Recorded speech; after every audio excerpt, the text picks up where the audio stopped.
Hey there, friends and enemies. Jopey here again, and today I want to talk about grading sports cards. And this is a hot button topic right now, as we just saw PSA, the largest grading company out there right now, increasing their pricing, but also their estimated turnaround time. And this comes as more cards are being graded than ever. You see here on the PSA monthly submissions that in September of last year, the number of cards sent in to grade has absolutely spiked. It's kind of out of control and doesn't seem to be slowing down anytime soon.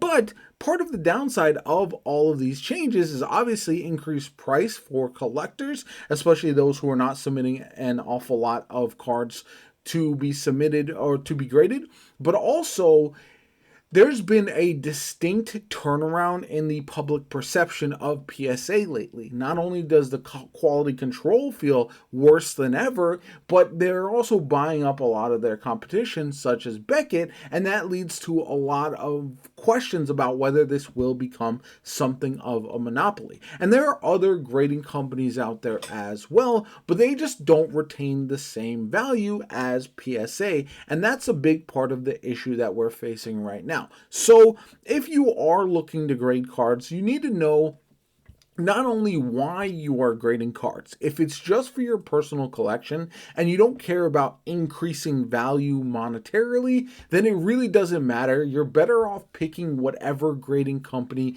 you like the look of best. Like, I really enjoy how the Beckett cards look when they are graded, especially 9.5s and even the rare 10s. Even though they have been bought out and they've had a downturn in their quality as well over the recent years, I just like the way they look. Tag, I think, can look very good, but they're far better for TCG cards, so Pokemon and stuff like that are more uniform, versus sports cards, which have such a variety of different companies, different styles and everything, that their grading just isn't up to par with them at this point. And that leads me to another issue. If you are looking at grading cards for value, you really got to look at the near and long-term value as well. So if you are into sports grading and you are grading all of the most recent rookies, if you're grading football, for example, you really want to focus on either the quarterbacks that are the rookie class, round one picks normally more often than not, but also maybe the standout one or two, like receivers or skill players or whatever. Those are going to be the ones that are going to increase and retain value. You look at Drake May. He struggled in the Super Bowl, but his value for the rookie cards that are PSA 10 are still rather high. They might drop a little bit, but he also is very young, so he could, if he wins a Super Bowl or something like that, that will all change. And so understanding how valuable a potential card could be is very important, but also how valuable it is right now, because there's a lot of times in sports where a player is a number one overall draft pick and just underperforms. If you were last year in the NBA grading Zachary Risache cards, those values of those cards have absolutely tanked. And that is very common in sports when players either get injured, they don't live up to expectations. Only a rare few really spike in value to be like huge money makers, and that's why projecting is so difficult.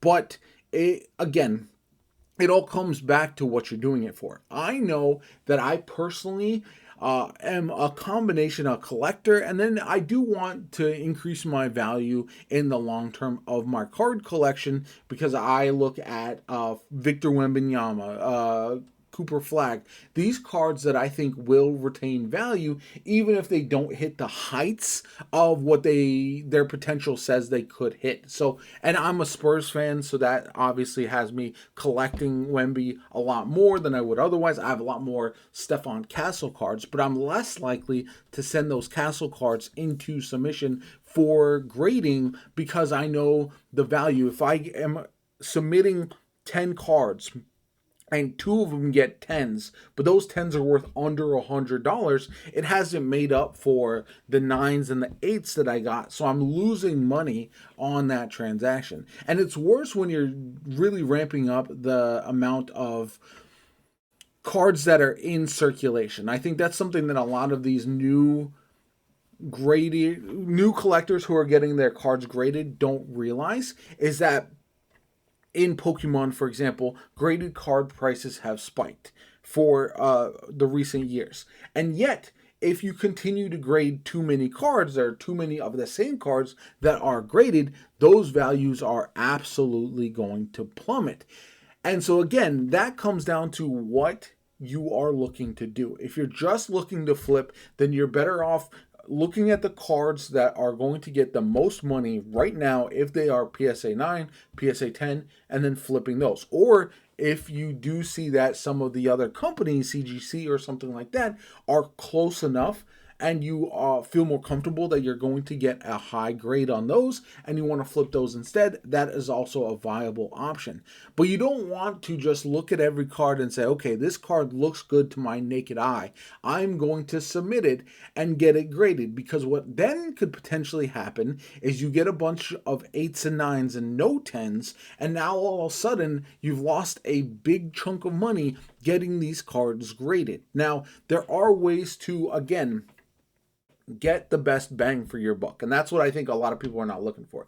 If you are submitting through GameStop and you have GameStop Pro, it is significantly cheaper if you're only doing 10 cards or so in order to submit those. You do have to be careful with the upcharge of PSA potentially. If you have a card that you say is worth $50 but is worth $250, you could face a upcharge in fees, and that is something that you definitely should be doing your research on. You should get an at-home kit that they sell on Amazon for probably like 10-15 bucks, where you can check to see if a card is centered. You can look at the corners and all of that. It's not going to necessarily guarantee that you're getting a 10, but you're much more likely if you have really taken a deep dive look into these cards instead of just trying to wing it. And I think that's what a lot of people are doing. This card looks good, so I'm going to submit it. It's probably going to get an 8 or a 9, but you don't care. And again,